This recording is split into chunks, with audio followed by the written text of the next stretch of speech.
Saudara, Komisi Informasi Pusat atau KIP kemarin mengabulkan gugatan soal keterbukaan ijazah Jokowi. Dengan demikian, salinan ijazah yang digunakan Jokowi dalam pencalonan Presiden RI adalah informasi terbuka untuk publik. Lalu apa implikasi dari putusan KIP ini dan bagaimana dampaknya terhadap proses hukum kasus ijazah Jokowi di Polda Metro Jaya? Kita ulas malam hari ini bersama pemohon keterbukaan ijazah Jokowi di KIP, Bona Tua Silalahi. Bang Bona, selamat malam. Udah lega ya Bang ya diterima nih kemarin sama KIP? Lega banget. Lega banget. Ada juga relawan Jokowi, Prabowo Gibran, David Pajung. Bang David, selamat malam. Malam, Mbak Audrey. Dan ada juga hadir melalui sambungan virtual Ketua KIP periode 2009-2013, Ahmad Alamsyah Saragih. Pak Alamsyah, selamat malam. Ya, selamat malam. Sorry kalau suara kecil ya. Aman. Oke, saya mau nanya dulu sebagai pihak pemohon. Kemarin KIP ini sudah memutuskan memerintahkan agar KPU sebagai pihak termohon menyerahkan salinan ijazah Presiden ke-7 RI Joko Widodo kepada Anda, Bang Bona, sebagai pihak pemohon. Pertanyaannya, 1 hari setelah putusan, sudah diterima belum salinan ijazah Presiden ke-7 RI Joko Widodo? Belum. 14 hari setelah putusan baru nanti diserahkan kalaupun mereka tidak KPU tidak melanjutkannya ke petun. Kalau melanjutkan ya bisa jadi lain cerita seperti itu. Jadi Anda nunggu ini sekarang? Nunggu. Kemarin pada saat diketok palu sudah ada putusan dari KIP, Anda sebenarnya sudah memprediksi atau sebenarnya ini di luar dugaan nih bahwa KIP akan mengabulkan gugatan Anda? Sebenarnya apa ya, hakim KIP, majelis komisioner KIP itu sebenarnya berpihak kepada keterbukaan informasi publik. Jadi dia itu akan mengejar informasi ini pertama kan dikuasai atau tidak. Kalau dikuasai, diberi atau tidak. Kalau tidak, dikecualikan atau tidak. Kalau tidak dikecualikan, ya kenapa ditahan? Dikasih aja. Dari persidangan itu, sepanjang perjalanan kami ada 5 kali pertemuan, itu sama sekali tidak ada indikasi bahwa itu diberikan karena dikecualikan dan terbukti oleh hasil uji konsekuensi memang itu dikecualikan. Misalnya tanda tangan, tidak ada undang-undang yang membilang tanda tangan rahasia. Apalagi tanda tangan itu pejabat publik yang semua orang sudah pada tahu. Jadi itu tidak mengejutkan seperti itu. Dan pada saat Anda sebagai pihak pemohon yang Anda mohonkan adalah untuk keterbukaan poin-poin di dalam ijazah yang kemarin itu sempat tidak terlihat seperti misalnya tanggal, tanda tangan, nomor. Mungkin ada 2 sebenarnya ya. Biar kita terangkan clearkan bahwa yang saya mohonkan ke KPU itu ke KIP itu pertama adalah ijazah tahun 2014. Yang belum dikasih. Terus berita-berita acara verifikasi yang belum dikasih. Baru yang terakhir tadi yang ijazah 2019 tapi diblurkan, dikaburkan. Nah, yang 2 ini sudah diberikan pada saat proses mediasi. Kan dibaca komisionernya juga ada hasil mediasi. Nah, yang untuk yang ketiga ya, itu ada 9 item yang disembunyikan. Nah, akhirnya di mediasi saya minta bilang, tak usah 9, 3 aja deh saya bilang. Apa itu 3? Tanda tangan rektor, tanda tangan dekan, dan tanda tangan dekan yang melegalisasi. Cuman itu, tapi itu pun tidak diberikan. Sebenarnya diberikan tapi tidak boleh disalin, hanya dilihat saja. Ya untuk apa juga. Jadi akhirnya saya maju terus, mediasi saya tempur terus. Kita harus bisa mendapatkan salinannya, bukan hanya melihat seperti itu. Kenapa sih harus mendapatkan salinan, Bang? Alasannya apa? Apakah karena penasaran atau karena memang mendukung upaya dari Mas Roy Suryo untuk membuktikan bahwa ijazah Pak Jokowi ini tidak benar? Atau yang bagian mana ya? Kebetulan kan aku S2 S3-nya kebijakan publik ya. Dan juga aktivis keterbukaan informasi publik. Nah, begitu aku tahu ini adalah masalah pejabat publik, maka dia mau tidak mau harus terikat pada hukum-hukum publik. Yaitu Undang-Undang Keterbukaan Informasi Publik, Undang-Undang Pelayanan Publik. Jadi berangkat karena keresahan, bukan karena mendukung yang dilakukan Mas Roy ini untuk menuding? Pasti karena ada permasalahan publik. Tapi karena ada permasalahan publik sudah lama, jadi aku buat sebuah penelitian.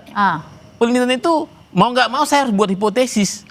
Dan hipotesisku itu adalah ijazah tidak ada. Supaya metodologiku ini mengarah ke sana. Kalau ibaratnya penelitian tanpa hipotesis itu seperti penelitian tanpa punya kelamin.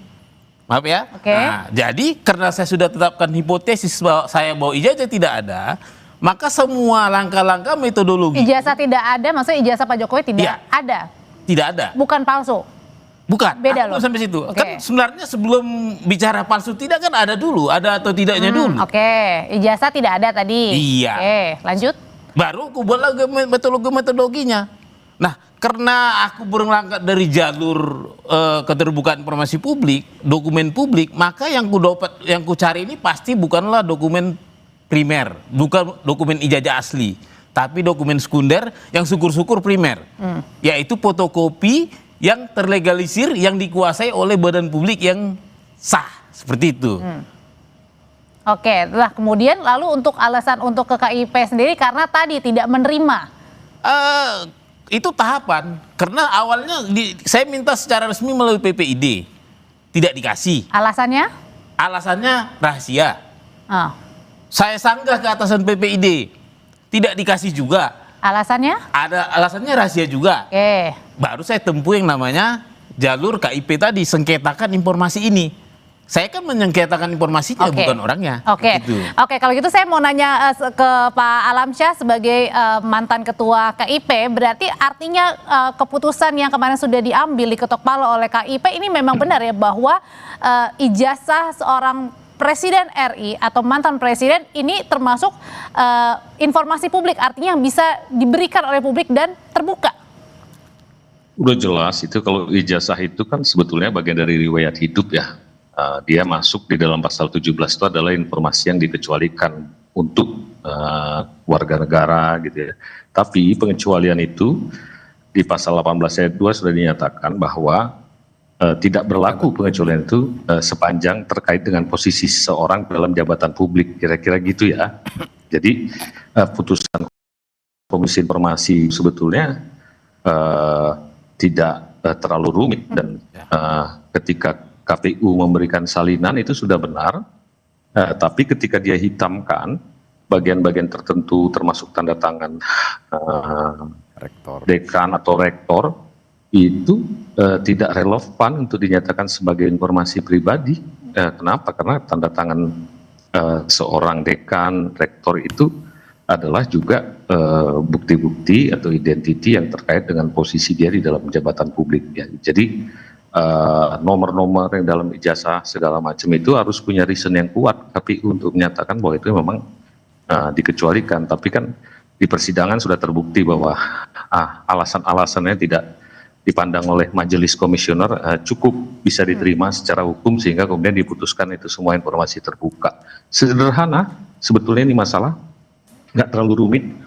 Jadi Pak Alamsyah ini ingin mengatakan bahwa pada saat tadi tidak ditutupi begitu ya, untuk tidak dikasih tahu atau tidak diperlihatkan begitu ya, atau dikecualikan tadi ada tanda tangan, ada kemudian juga tanggal ya Bang ya, ada nomor. Nah ini adalah sebenarnya memang yang tidak masuk akal, untuk apa seperti itu gitu?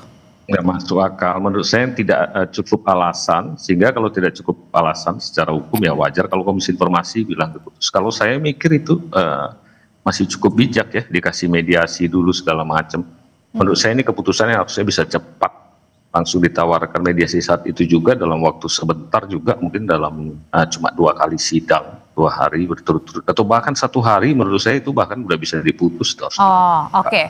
Ini tapi bagi saya yang paling penting apa yang diusahakan oleh teman-teman Bona Tua dan lain sebagainya ini adalah sebuah hak publik ya.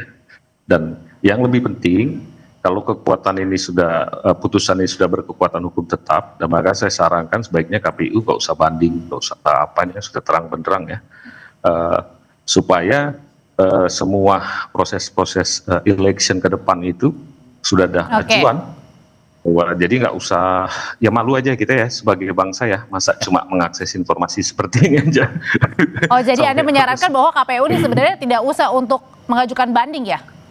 Saran saya, walaupun KPU punya hak, tapi menurut saya kan ini sudah sesuatu yang sudah fix ya, dan mungkin dulu memang KPU belum melakukan analisis lebih dalam, memiliki reason-reason yang cukup kuat sehingga ketika terjadi sidang ya, Oke. tidak terlalu rumit bagi Komisi Informasi. Jadi menurut saya sih ini kalau mau KPU justru bikin sejarah bagi Presiden untuk KPU ke depan atau bahkan untuk semua election di seluruh Indonesia. Ya. Kira-kira begitu. Oke, Bang David, dengan putusan atau putusan kemarin dari Komisi Informasi Pusat begitu untuk memerintahkan salinan ijazah Pak Jokowi untuk diserahkan kepada pihak pemohon, dalam hal ini Bang Bonatua Silahi, pertanyaannya apakah kemudian hal ini, keputusan ini bisa semakin membantu pihak tersangka Mas Roy Suryo CS untuk memenangkan kasus mereka, atau semakin menekankan lagi bahwa apa yang menjadi tanda tanya untuk ijazah Pak Jokowi akhirnya semakin dikuatkan? Ya, sebenarnya ini sangat nggak ada pengaruhnya ya kepada persoalan yang dihadapi Roy Suryo CS. Nggak ada pengaruhnya saya katakan, karena pertama kan itu sudah proses yang sedang berlangsung di dalam proses hukum ya. Nah, karena yang dituntut kawan Bonatua dan kawan-kawan ini adalah urusan dokumen arsip ya, arsip legalisasi ijazah yang ada di KPU Pusat ya.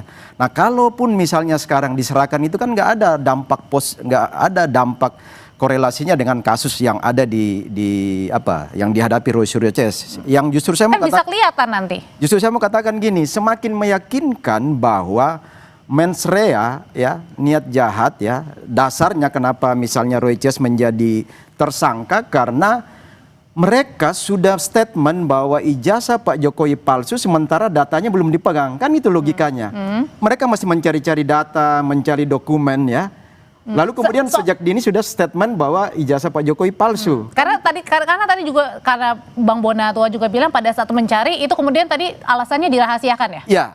Ya. Jadi artinya dasarnya bahwa statement kawan-kawan Roy Suryo itu nggak pegang data, nggak pegang ijazah asli, nggak ada dokumen. Lalu kemudian apa dasar menyatakan palsu?